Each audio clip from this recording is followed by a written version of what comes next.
ನಿತ್ಯ ನರಕ ವಿಶೇಷ ಕಾರ್ಯಕ್ರಮಕ್ಕೆ ಮತ್ತೊಮ್ಮೆ ತಮಗೆಲ್ಲ ಸ್ವಾಗತ. ಇಲ್ಲಿ ತನಕ ಸಾಕಷ್ಟು ಚರ್ಚೆ ಆಗಿದೆ. ಆರತಿ ಕೂಡ ಎಳೆ ಎಳೆಯಾಗಿ ಎಲ್ಲದನ್ನು ಕೂಡ ಬಿಡಿಸಿದ್ದಾರೆ ಅಂತ ಸುದೀರ್ಘವಾದಂತ ಸಂದರ್ಭದಲ್ಲಿ ಸಾಕಷ್ಟು ಹೇಳಿದ್ದಾರೆ. ಆರತಿಯವರು ಕೂಡ ಅಮೆರಿಕಕ್ಕೆ ಹೋದ್ರು ಇವರು ಸಹವಾಸವೇ ಬೇಡ ಅಂತ. ಯಾವಾಗ ಸ್ವಾಮಿ ಪ್ರಾಯಶ್ಚಿತ್ತ ಮಾಡ್ಕೊಳ್ತೀನಿ, ನಾನು ಹಿಂದೂ ಮಹಾಸಭಾದವ್ರು ಹೇಳ್ಬಿಟ್ಟಿದ್ದಾರೆ, ಎಲ್ಲ ಸ್ವಾಮೀಜಿಗಳು ಹೇಳಿದ್ದಾರೆ, ನಾನು ಹಿಮಾಲಯಕ್ಕೆ ಹೋಗ್ತೀನಿ, 5 ವರ್ಷ ತಪಸ್ ಮಾಡ್ತೀನಿ, ನಾನು ಪ್ರಾಯಶ್ಚಿತ್ತ ಮಾಡ್ಕೊಳ್ತೀನಿ. ಆದರೆ ಪ್ರಾಯಶ್ಚಿತ್ತ ಆಯ್ತಾ? ಖಂಡಿತವಾಗ್ಲೂ ಇಲ್ಲ. ಯಾರು ಏನು ಇವ್ರ ವಿರುದ್ಧ ಮಾಡಿದ್ರು ಅವ್ರಿಗೆ ಪ್ರಾಯಶ್ಚಿತ್ತ ಆಗಬೇಕು ಅಂತ ಸ್ವಾಮಿ ಹಠ ತೊಟ್ಟು ನಿಂತುಬಿಟ್ರು. ಆ ಸಂದರ್ಭದಲ್ಲಿ ಆರ್ತಿ ಗನಿಸಿದ್ದೇನು ಅಂತಂದ್ರೆ, ಈ ಸ್ವಾಮೀಜಿಗೆ ಜ್ಞಾನೋದಯ ಆಗಲ್ಲ, ಇವರಿಗೆ ಎನ್ಲೈಟನ್ಮೆಂಟ್ ಅನ್ನುವಂಥದ್ದು ಬಹಳ ದೂರದ ಮಾತು. ಇವರಿಗೆ ನಾವೇ ಏನಾದರೂ ಬುದ್ಧಿ ಕಲಿಸ್ಬೇಕು, ನಾವೇ ಇವ್ರಿಗೊಂದಿಷ್ಟು ಜ್ಞಾನೋದಯ ಆಗೋ ಹಾಗೆ ಮಾಡಬೇಕು. ಜೊತೆಗೆ ಏನಂದ್ರೆ, ನನಗಾಗಿದ್ದ ಅನ್ಯಾಯ ಏನಿದೆ ಅದು ಬೇರೆಯವರಿಗೆ ಆಗಬಾರದು ಅಂತ ಇವರು ಕೂಡ ಸಿದ್ಧರಾಗಿ ನಿಂತರು. ಹಾಗಾದ್ರೆ ಆರತಿ ಮಾಡಿದ್ದೇನು? ಬನ್ನಿ ಆರತಿಯವ್ರ ಜೊತೆ ನಾನು ಚರ್ಚೆ ಮಾಡ್ತಾ ಇದ್ದೀನಿ. ಮೇಡಮ್, ತಾವು ಹೇಳಿದ್ರಿ ನನಗಾದಂತಹ ಅನ್ಯಾಯ ಬೇರೆಯವ್ರಿಗೆ ಆಗಬಾರದು, ಜೊತೆಗೆ ಈ ಸ್ವಾಮೀಜಿಗೆ ಬುದ್ಧಿ ಬರಲ್ಲ ಅನ್ನುವಂಥದ್ದು ಗೊತ್ತಾಯ್ತು. ಏನ್ ಮಾಡಿದ್ರಿ ನೆಕ್ಸ್ಟ್? ಕರ್ನಾಟಕ CIDಗೆ ಕಂಪ್ಲೇಂಟ್ ಕೊಡೋಣ, ನನ್ನ ಸ್ಟೇಟ್ಮೆಂಟ್, ನನ್ನ ಲೈಫಲ್ಲಿ ಏನು ನಡೀತು ಅಂತ ಒಂದು ಸ್ಟೇಟ್ಮೆಂಟ್ ಕೊಡೋಣ ಹಾಗೆ ಅಂತ ಯೋಚನೆ ಮಾಡಿದೆ. ಆದರೆ ನಮ್ಮ ತಂದೆ ತಾಯಿ, ನಮ್ಮ ಗಂಡನಿಗೆಲ್ಲ ಇದು ಹೇಳಿದಾಗ ಅವರು ಬೇಡಮ್ಮ, ಅದೆಲ್ಲ ನಮ್ಮಿಂದ ಆಗಲ್ಲ, ಈಗ ಅವ್ರಿಗೆಷ್ಟೋ ದುಡ್ಡಿದೆ, ಕನೆಕ್ಷನ್ಸ್ ಇದೆ, ಅದೆಲ್ಲ ಹೆದರ್ಸ್ಕೊಂಡು ನಾವು ಜಗಳಾಡೋಕ್ಕೆ ನಮ್ಮಿಂದ ಸಾಧ್ಯ ಇಲ್ಲ, ನೀನು ಬಿಟ್ಬಿಡು ಹಾಗೆ ಅಂತ ಹೇಳಿದ್ರು. ಬಟ್ ನನ್ನಿಂದ ಆ ಥರ ಆಕ್ಸೆಪ್ಟ್ ಮಾಡಿಕೊಂಡು ಸುಮ್ಮನೆ ಇರೋಕ್ಕೆ ಆಗಲಿಲ್ಲ. I felt it was my moral duty to speak the truth. ಇಲ್ಲದೆ ಹೋದರೆ ನಂತರ ನಂಬಿಕೆ ಮೋಸ ಇನ್ನೂ ಎಷ್ಟೋ ಜನ ಹೋಗ್ತಾರೆ. ನಂಬಿಕೆ ಮೋಸ ಹೋಗೋದು ಅಂದರೆ ನಂತರ ಸೆಕ್ಷುವಲ್ ಅಬ್ಯೂಸ್ ಆಗೋದು ಮಾತ್ರ ಅಲ್ಲ ಸರ್. ಎಷ್ಟು ಜನ, ಸಾವಿರಾರು ಜನ ಅವ್ರನ್ನ ದೇವರು ಅಂತ ನಂಬ್ಕೊಂಡು ಅವ್ರ ಲೈಫ್ನ ಡೆಡಿಕೇಟ್ ಮಾಡಿಬಿಟ್ಟು, ಫ್ಯಾಮ್ಲಿನ ಬಿಟ್ಬಿಟ್ಟು, ಕೆಲಸನ ಬಿಟ್ಬಿಟ್ಟು, ಚಿಕ್ಕವರು ದೊಡ್ಡವರು ವಯಸ್ಸಾದವರು ಅವರು ರಿಟೈರ್ಮೆಂಟ್ ಸೇವಿಂಗ್ಸ್ನ, ಲೈಫ್ ಸೇವಿಂಗ್ಸ್ನ ಕೊಟ್ಬಿಟ್ಟು ಅವ್ರನ್ನ ನಂಬ್ತಾಗಿದ್ದಾರೆ. ಅವರೆಲ್ಲರೂ victims according to me. So ಈ ಥರ ಇನ್ನೂ ಮೋಸ ಹೋಗಬಾರ್ದು, ಫ್ಯಾಮ್ಲೀಸ್ ಡೆಸ್ಟ್ರಾಯ್ ಆಗಬಾರ್ದು ಅಂತ ಹೇಳಿಬಿಟ್ಟು ನಾನು ನಮ್ಮ ಫ್ಯಾಮ್ಲಿನ ಕನ್ವಿನ್ಸ್ ಮಾಡಿಬಿಟ್ಟು ಆಗಸ್ಟ್ 2010ನಲ್ಲಿ ಕರ್ನಾಟಕ CIDನ ಮೀಟ್ ಮಾಡಿ ನಾನು ಸ್ಟೇಟ್ಮೆಂಟ್ ಕೊಟ್ಟೆ. ನನ್ನ ಸ್ಟೇಟ್ಮೆಂಟ್ ತೊಗೊಬಿಟ್ಟು ನನ್ನ ಕಂಪ್ಲೇಂಟನ್ನು ಅವರು ಇನ್ವೆಸ್ಟಿಗೇಟ್ ಮಾಡಿ ಸಾಕಷ್ಟು ಎಕ್ಸ್ ಡಿವೋಟೀಸ್, ತುಂಬ ವರ್ಷದಿಂದ ಮಿಷನಲ್ಲಿದ್ದ ಎಕ್ಸ್ ಡಿವೋಟ್, ತುಂಬ ವರ್ಷದಿಂದ ಇದ್ದರು. ಈ ಥರ ಸ್ಕ್ಯಾಂಡಲ್ ಬಂದ ಮೇಲೆ ಅವ್ರಿಗೆ ನಿಜ ಎಲ್ಲ ಗೊತ್ತಾದ ಮೇಲೆ ಅವರು ಬಿಟ್ಬಿಟ್ಟು ಹೋದರು. ಅವ್ರನ್ನೆಲ್ಲ ಇಂಟರ್ವ್ಯೂ ಮಾಡಿ ವಿಟ್ನೆಸ್ ಸ್ಟೇಟ್ಮೆಂಟ್ಸ್ ತಗೊಂಡು ಚಾರ್ಜ್ ಶೀಟ್ ಫೈಲ್ ಮಾಡಿದರು ನವೆಂಬರ್ 2010ನಲ್ಲಿ. 450 ಪೇಜ್ ಚಾರ್ಜ್ ಶೀಟ್ ಫೈಲ್ ಮಾಡಿದರು. ಟ್ರಯಲ್ ಯಾವಾಗ ಬರುತ್ತೆ ಅಂತ ಯಾರಿಗೂ ಒಂದು ಅನುಮಾನನೂ ಇಲ್ಲ. ಶುರು ಆಗತ್ತಾ ಇಲ್ವಾ ಈ ಕೇಸು ಹಾಗೆ ಅಂತ ನಂಬಿಕೆ ಇಲ್ಲ. ಈ 1.5 ವರ್ಷದಲ್ಲಿ ಚಾರ್ಜ್ ಶೀಟ್ ಬಂದ ಮೇಲೆ ನೋಡಿದ್ರೆ, ಆ ಚಾರ್ಜ್ ಶೀಟ್ನಲ್ಲಿ ಯಾರ್ಯಾರೆಲ್ಲ ವಿಟ್ನೆಸ್ ಆಗಿ ಬಂದಿದ್ದಾರೋ ಅವ್ರ ಮೇಲೆಲ್ಲ ಸಡನ್ ಆಗಿ ಕೇಸಸ್ ಬರಕ್ಕೆ ಶುರುವಾಗಿತ್ತು. ನನ್ನ ಮೇಲೇನು ಚಾರ್ಜ್ ಶೀಟ್ ಹಾಕಿ ಒಂದು 4 ತಿಂಗಳಾದಮೇಲೆ ಅಮೆರಿಕದಲ್ಲಿ ಒಂದು ಸುಳ್ಳು ಕೇಸ್, ನಿತ್ಯಾನಂದಂದು ಲೈಫ್ ಪ್ಲಸ್ ಫೌಂಡೇಶನ್ ಅಂತ ಒಂದು ಆರ್ಗನೈಸೇಷನ್ ಇದೆ, ಅಲ್ಲಿ ಅವರು ನನ್ನ ಮೇಲೆ ಒಂದು ಸುಳ್ಳು ಕೇಸ್ ಹಾಕಿದ್ದಾರೆ. ನಾನು ಈ ಥರ ನಿತ್ಯಾನಂದಂದು ಯೋಗ ಆ್ಯಂಡ್ ಮೆಡಿಟೇಷನ್ ಟೆಕ್ನಿಕ್ಸ್ ಎಲ್ಲ ಕದ್ಬಿಟ್ಟು ನಾನು ನನ್ನ ಓನ್ ಬಿಸ್ನೆಸ್ ಒಂದು ಆರಂಭಿಸಿ ಅದರಿಂದ ನಾನು ದುಡ್ಡು ಸಂಪಾದಿಸ್ತಾಗಿದ್ದೀನಿ, ನಾನು ಫ್ರಾಡ್ ಎಲ್ಲ ತುಂಬ ಮಾಡಿದ್ದೀನಿ ಹಾಗೆ ಅಂತ ಎವ್ರಿ ಲೈನ್ ಅದರಲ್ಲಿ ಸುಳ್ಳು. ಅದು ನಡೀತಾ ಇದೆ ಕೇಸು? ಅದು ಕೇಸ್ ನಡೀತಾಗಿದೆ. ಒಂದು 25 ಲಕ್ಷ ವೆಚ್ಚ ಆಗೋಯ್ತು. ಆದರೆ ಆ ಕೇಸ್ ಇನ್ನೂ ಪ್ರೊಸೀಡ್ ಆಗೋ ಸೈನೂ ಇಲ್ಲ. ಹಾಗಿರುವಾಗ ನಾನು ಬೇರೆ ಹಾದಿನೇ ಇಲ್ಲ. ನಾನು I am literally on the street. ನನಗೂ ಎಲ್ಲ ಹೊಟ್ಟೋಯ್ತು. 6 ಇಯರ್ಸ್ ಈ ಸ್ವಾಮಿ ಇನ್ಫ್ಲೂಯೆನ್ಸ್ನಲ್ಲಿ ನನಗೆ ಮೆಂಟಲಿ, ಇಮೋಷ್ನಲಿ, ಫಿಸಿಕಲಿ ಡೆಸ್ಟ್ರಾಯ್ ಮಾಡಿದ್ದಾನೆ. ನಾನು ಮಾತ್ರ ಇಲ್ಲ ಸರ್, ನನ್ನ ಗಂಡನ ಮೇಲೇನೂ ಈ ಕೇಸ್, ಸುಳ್ಳು ಕೇಸ್ ಹಾಕಿದ್ದಾರೆ. ಅವ್ರಿಗೆ ಅಂತೂ ಇದರಲ್ಲಿ ಕನೆಕ್ಷನೇ ಇಲ್ಲ. ಸ್ವಾಮಿ ಜೊತೆ ಇದ್ದಿದ್ದಿಲ್ಲ, ಆಶ್ರಮ ಜೊತೆ ಇದ್ದಿದ್ದಿಲ್ಲ, ಫೌಂಡೇಶನ್ ಜೊತೆ ಏನೂ ಕನೆಕ್ಷನ್ ಇಲ್ಲ. ಆದರೆ ಅವ್ರು ಮಾಡಿದ್ದು ಒಂದೇ ಕ್ರೈಮ್ ಅಂತ ಹೇಳ್ಬೋದು. ಅಂದರೆ ನನ್ನ ಸಪೋರ್ಟ್ ಮಾಡಿದ್ದು, ನನ್ನ ಕಂಪ್ಲೇಂಟ್ ಕೊಡೋಕ್ಕೆ ಓಕೆ ಅಂತ ಹೇಳಿ ನನ್ನ ಕಳಿಸಿದ್ದು. ಆ ಒಂದು ಕ್ರೈಮ್ಗೆ ಅವ್ರ ಮೇಲೇನೂ ಕೇಸ್ ಹಾಕಿ ಅವರು ಫ್ರಾಡ್ ಮಾಡಿದ್ದಾರೆ, ನನಗೆ ಹೆಲ್ಪ್ ಮಾಡಿದ್ದಾರೆ ಅಂತ ಕೇಸ್ ಹಾಕ್ಬಿಟ್ರು.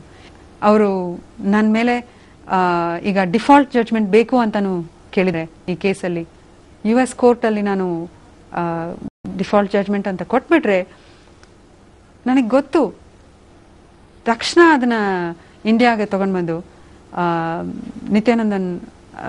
ನಿತ್ಯಾನಂದ ಅವರು ಆಶ್ರಮ್ ಎಲ್ಲ ಹೇಳ್ತಾರೆ, ಪಬ್ಲಿಕ್ಕಿಗೆ ಏನು ಹೇಳ್ತಾರೆ ಅಂದರೆ, ನೋಡಿ ಈ ಹುಡುಗಿ ಎಷ್ಟು ಫ್ರಾಡ್ ಮಾಡಿದ್ದಾಳೆ, ಎಷ್ಟು ಮೋಸವಾದವಳು, ಹಾಗೆ ಅಂತ ಏಮಾರಿಸ್ತಾರೆ. ಮತ್ತು ಆದರೆ ನಿಜ ಏನು ಅಂದರೆ ಇದೊಂದು ಸುಳ್ಳು ಕೇಸು. ಆದರೆ ನನ್ನಿಂದ ನಾನು ಡಿಫೆಂಡ್ ಮಾಡೋಕ್ಕೂ ನನ್ನ ಹತ್ರ ರೂಪಾಯಿ ಇಲ್ಲ. ಅದು ಯೋಚನೆ ಮಾಡುವಾಗ ಎಷ್ಟು ದುಃಖವಾಗಿದೆ ಅಂದರೆ ಸರ್, ನನ್ನ whole life 6 years of my life ನಾನು ಈ ಮಿಷನ್ಗೋಸ್ಕರ ಡೆಡಿಕೇಟ್ ಮಾಡಿದೆ.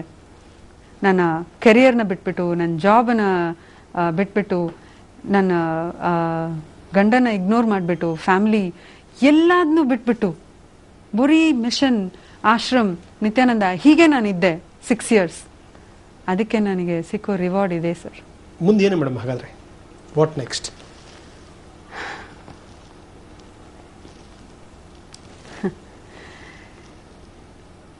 ನನಗೆ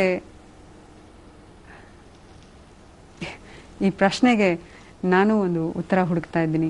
ಆದರೆ ನನಗೆ ಒಂದು ಹೋಪ್ ಏನಿದೆ ಅಂದರೆ, ಟ್ರಯಲ್ ಶುರು ಆದರೆ ಖಂಡಿತ ನಮ್ಮ ಜುಡಿಷಿಯರಿ ಸತ್ಯ ಏನು ಅಂತ ನೋಡ್ತಾರೆ. ಆದರೆ ಈ ಟ್ರಯಲ್ ಶುರು ಆಗಕ್ಕೆ ಮುಂಚೆನೇ ನನ್ನ ಸೈಲೆನ್ಸ್ ಮಾಡಿಬಿಡ್ತಾರೋ ಅಂತ ನನಗೆ ಭಾಳ ಹೆದರಿಕೆ ಆಗ್ತಿದೆ. ನನಗೆ ಈ ಕಂಪ್ಲೇಂಟ್ ಕೊಟ್ಟ ಮೇಲೆ my life is in great danger. ನನಗೆ ಎಲ್ಲೂ ಹೊರಗಡೆ ಹೋಗೋಕ್ಕೂ ಕನ್ಸರ್ನ್ ಇದೆ. ನನ್ನ ಲೈಫ್ ಹೋದರೆ ಪರವಾಗಿಲ್ಲ ಸರ್, ನನಗೆ ನನ್ನ ಲೈಫ್ ಇವಾಗಲೇ ಡೆಸ್ಟ್ರಾಯ್ ಆಗೋಯ್ತು. ಫೈನಾನ್ಷಿಯಲಿ, ಇಮೋಷ್ನಲಿ, ಸೈಕಲಾಜಿಕಲಿ, ಫಿಸಿಕಲಿ ಎಲ್ಲ ನನ್ನ ಲೈಫ್ ಡೆಸ್ಟ್ರಾಯ್ ಆಗೋಯ್ತು. Even my husband and I R separated ನಾವು, ಅವ್ರನ್ನ ಇಷ್ಟು ಹ್ಯಾರಸ್ ಮಾಡೋದಲ್ಲಿ. ಬಟ್ ನಾನು ಇಷ್ಟು ಎಫರ್ಟ್ ತಗೊಂಡು, ಇಷ್ಟು ಪರ್ಸ್ನಲ್ ಸ್ಯಾಕ್ರಿಫೈಸಸ್ ನಾನು ನಮ್ಮ ಫ್ಯಾಮಿಲಿ ಮಾಡಿದ್ದು ಒಂದೇ ಕಾರಣಕ್ಕೆ, ಈ ಥರ ಬೇರೆಯವರಿಗೆ ಆಗಬಾರ್ದು. ಕ್ಲೋಸ್ ಫ್ರೆಂಡ್ ಆಶ್ರಮದಲ್ಲಿ ನನ್ನ ಪರ್ಸ್ನಲ್ ಸೆಕ್ರೆಟರಿ ಗೋಪಿಕಾ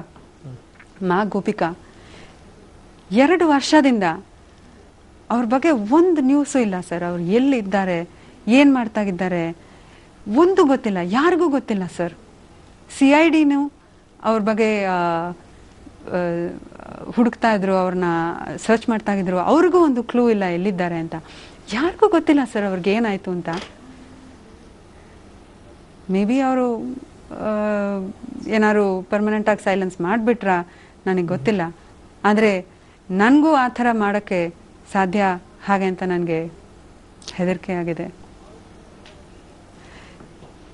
ನನಗಿರೋ ಆತಂಕ ಒಂದೇ ಒಂದು, ಟ್ರಯಲಲ್ಲಿ ನಾನು ಅಪಿಯರ್ ಆಗಿ ಸತ್ಯ ಏನು ಅಂತ ನಾನು ಹೇಳೋಕ್ಕೆ ನನಗೊಂದು ಚಾನ್ಸ್ ಸಿಕ್ಕಬೇಕು. ನನಗೆ ನಮ್ಮ ಜುಡಿಷಿಯರಿ ಮೇಲೆ ಫುಲ್ ಫೇತ್ ಇದೆ, ಫುಲ್ ಕಾನ್ಫಿಡೆನ್ಸ್ ಇದೆ, ಅವರು ಕರೆಕ್ಟಾಗಿ ಈ ಸತ್ಯನ ಜಡ್ಜ್ ಮಾಡ್ತಾರೆ ಅಂತ. ಆದರೆ ಅದಕ್ಕೆ ನನಗೊಂದು ಅವಕಾಶ ಸಿಕ್ಕಬೇಕು ಅಲ್ಲಿ ಹೋಗಿ ಅಪಿಯರ್ ಆಗೋಕ್ಕೆ. ಅದೇ ನನಗೆ ಬಹಳ ಕನ್ಸರ್ನ್ ಆಗಿದೆ.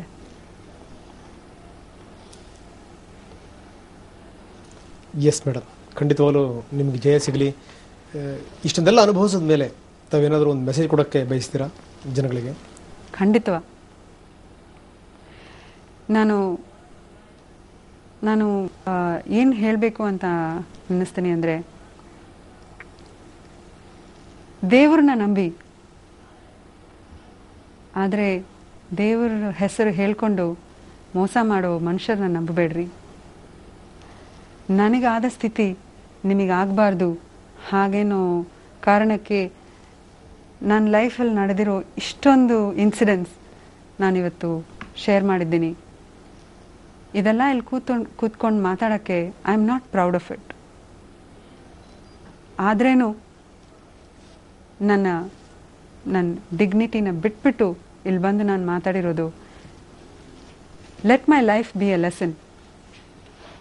ನೀವು ನಾನು ಮಾಡಿದ ಇದೇ ಮಿಸ್ಟೇಕ್ ಮಾಡಬೇಡಿ. ನೀವು ಹಾಗೇ ಯಾರನ್ನಾರು ಫಾಲೋ ಮಾಡಬೇಕು ಅಂದರೆ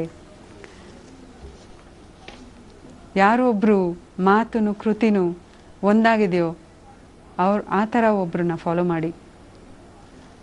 ಗಾಂಧೀಜಿ ಹೇಳ್ತಿದ್ರು my life is my message ಅಂತ. ಆ ಥರ ಒಬ್ರನ್ನ ಫಾಲೋ ಮಾಡಿ. ನನ್ನ ಅನುಭವದಲ್ಲಿ ಇದೇ ನಾನು ಲರ್ನ್ ಮಾಡಿದ್ದೆ ದೊಡ್ಡ lesson, most important lesson in my life. Yes, thank you very much madam. ಇಲ್ಲಿ ತನಕ ಒಂದು ಸಾಕಷ್ಟು ಮಾತಾಡಿದ್ರಿ. ಥ್ಯಾಂಕ್ ಯು ವೆರಿ ಮಚ್ ತಮಗೆ. ನಾನು ಕರ್ನಾಟಕ CIDಯನ್ನು ಬಹಳ ಥ್ಯಾಂಕ್ ಮಾಡ್ತೀನಿ. ಈ ವಿಷಯದಲ್ಲಿ ಅವರು ಟ್ರೂತನ್ನ, ಸತ್ಯನ ಹೊರಗೆ ತರೋಕ್ಕೆ ತುಂಬಾ ಎಫರ್ಟ್ ತಗೊಂಡು ಕಷ್ಟಪಟ್ಟು ಈ ಎಲ್ಲ ಸ್ಟೇಟ್ಮೆಂಟ್ಸ್ ಆ್ಯಂಡ್ ಕಂಪ್ಲೇಂಟನ್ನು ಇನ್ವೆಸ್ಟಿಗೇಟ್ ಮಾಡಿ ಇಷ್ಟು charge sheet and second charge ಶೀಟ್ನು ಹಾಕಿ ಭಾಳ ಎಫರ್ಟ್ ತಗೊಂಡಿದ್ದಾರೆ. ಅದನ್ನು I wish to thank them. I am extremely grateful to the Karnataka CID for this. Thank you. ನಾನು ಸುವರ್ಣ ಟಿವಿಗೆ ಐ ಆಮ್ ಗ್ರೇಟ್ಫುಲ್. ನನಗೆ ಈ ಒಂದು ಅವಕಾಶ ಕೊಟ್ಟಿದ್ದಕ್ಕೆ, ನಿಜಾನ ಜನಗಳ ಜೊತೆ ಶೇರ್ ಮಾಡೋಕ್ಕೆ. Thank you. ಸೊ ಇಲ್ಲಿ ತನಕ ಸಾಕಷ್ಟು ಮಾತಾಡಿದ್ರು ಆರತಿ ರಾವ್. ಎಲ್ಲದನ್ನೂ ಕೂಡ ಎಳೆಯಾಗಿ ಬಿಚ್ಚಿಟ್ರು. ಆ ಸಂದರ್ಭದಲ್ಲಿ ಮನಸ್ಸಲ್ಲಿ ವೇದನೆ ಇತ್ತು. ಕೆಲವು ಸಂದರ್ಭಗಳಲ್ಲಿ ಅವ್ರ ಬಗ್ಗೆನೇ ಹೇವರಿಕೆ ಇತ್ತು, ಅವ್ರ ಬಗ್ಗೆನೇ ಅಸಹ್ಯ ಆಯಿತು. ಆದರೆ ಎಲ್ಲದನ್ನೂ ಕೂಡ ನನಗಾದಂಥ ಸ್ಥಿತಿ ಬೇರೆಯವ್ರಿಗೆ ಆಗಬಾರ್ದು ಅನ್ನೋದು ದೃಷ್ಟಿನಲ್ಲಿ ಎಲ್ಲದನ್ನೂ ಕೂಡ ಎಳೆಯಾಗಿ ಬಿಡಿಸ್ತಾ ಹೋದರು. ನಿಜಕ್ಕೂ ಅಷ್ಟೊಂದು ಜಾಣೆಯಾಗಿದ್ದಂಥ ಹುಡುಗಿ, ಓದಿ ಬರೆದು ಅಮೆರಿಕದಲ್ಲಿ ಕೆಲಸ ಗಿಟ್ಟಿಸ್ಕೊಂಡಂಥ ಹುಡುಗಿ, ಕೈ ತುಂಬ ಸಂಬಳ ಪಡ್ಕೊಳ್ತಿದ್ದಂಥ ಒಬ್ಬ ಮಹಿಳೆ ಯಾವ ಸ್ಥಿತಿಗೆ ಬಂದು ನಿಂತರು ಈ ಆಧ್ಯಾತ್ಮದಿಂದಾಗಿ. ಅದರಲ್ಲೂ ಇಂಥ ಕಪಟಿಗಳನ್ನು ನಂಬಿ ಇವತ್ತು ಅಕ್ಷರಶಃ ಅವರು ಬೀದಿನಲ್ಲಿದ್ದಾರೆ, ಅವರು ರಸ್ತೆ ಮೇಲಿದ್ದಾರೆ, ಅವರಿಗೆ ಕೇಳುವಂಥವ್ರು ಯಾರೂ ಇಲ್ಲ. ಲಕ್ಷಗಟ್ಟಲೆ ದುಡಿತಿದ್ದಂಥ ಒಬ್ಬ ಮಹಿಳೆ, ತಂದೆಯ ಹಣ ಏನಿದೆ ಅವರ ನಿವೃತ್ತಿ ನಂತರ ಬಂದಿರುವಂಥದ್ದು, ಅದರಲ್ಲಿ ಅವ್ರು ಜೀವನ ಮಾಡುವಂಥ ಸ್ಥಿತಿ. ನಾನು ಪ್ರಾರ್ಥನೆ ಮಾಡ್ಕೊಳ್ಳುವಂಥದ್ದು ಇಷ್ಟೇನೆ, ನಮ್ಮಲ್ಲಿ ಬಹಳಷ್ಟು ದೊಡ್ಡ ದೊಡ್ಡ ಲಾಯರ್ಗಳಿದ್ದಾರೆ, ತುಂಬ ಸಮಾಜ ಸೇವಕರಿದ್ದಾರೆ. ಇಂಥ ಸಂದರ್ಭದಲ್ಲಿ ಆ ರೀತಿಯವರ ಕೈ ಹಿಡಿಬೇಕು ನೀವುಗಳು ಅನ್ನುವಂಥದ್ದು. ಯಾಕಂದರೆ ಭಾರತದ ಸಂಸ್ಕೃತಿನಲ್ಲಿ ಒಂದು ಮಹಿಳೆಗೆ ಹಾನಿ ಆಯಿತು ಅಂದರೆ ಅದು ನಮ್ಮ ದೇಶದ ಒಂದು ಸಂಸ್ಕೃತಿಗೆ ಹಾನಿ ಆಗುವಂಥ ಒಂದು ಘಟನೆ, ತಲೆದಗ್ಸುವಂಥ ಒಂದು ಘಟನೆ. ಇಷ್ಟೆಲ್ಲ ಆದರೂ ಕೂಡ ಹೋರಾಡ್ತಾ ಇದ್ದಾರೆ ಆರತಿ. ಯಾಕಂದರೆ ನನ್ನ ಸ್ಥಿತಿ ಏನಿದೆ ಅದು ಬೇರೆಯವರಿಗೆ ಬರಬಾರ್ದು ಅನ್ನುವಂಥದ್ದು. ನಿಜಕ್ಕೂ ಆರತಿ ಈ ದೃಷ್ಟಿನಲ್ಲಿ ಮಾದರಿ. ನಿಜಕ್ಕೂ ನೀವೆಲ್ಲದನ್ನು ಅನುಭವಿಸಿ ನೀವು ಹೇಳಿದಿರಿ ಮೇಡಮ್, ನಿಮಗೆ ಹ್ಯಾಟ್ಸ್ ಆಫ್. ಒಂದನ್ನು ನಾನು ಆರತಿ ಅವ್ರಿಗೆ ಹೇಳ್ತೀನಿ, ಒಂದೇ ಒಂದು ಮಾತು. ಅವ್ರು ಹೇಳಿದ್ರು, ನಾನು ಎಲ್ಲದನ್ನೂ ಕೂಡ ಕಳ್ಕೊಂಡೆ, ಕಾಯ ವಾಚ ಮನಸ ಎಲ್ಲದನ್ನೂ ಕೂಡ ಕಳ್ಕೊಂಡೆ ಅಂತ. ಆದರೆ ಒಂದು ಮಾತನ್ನು ನಾನು ಹೇಳಲಿಕ್ಕೆ ಇಷ್ಟಪಡ್ತೀನಿ.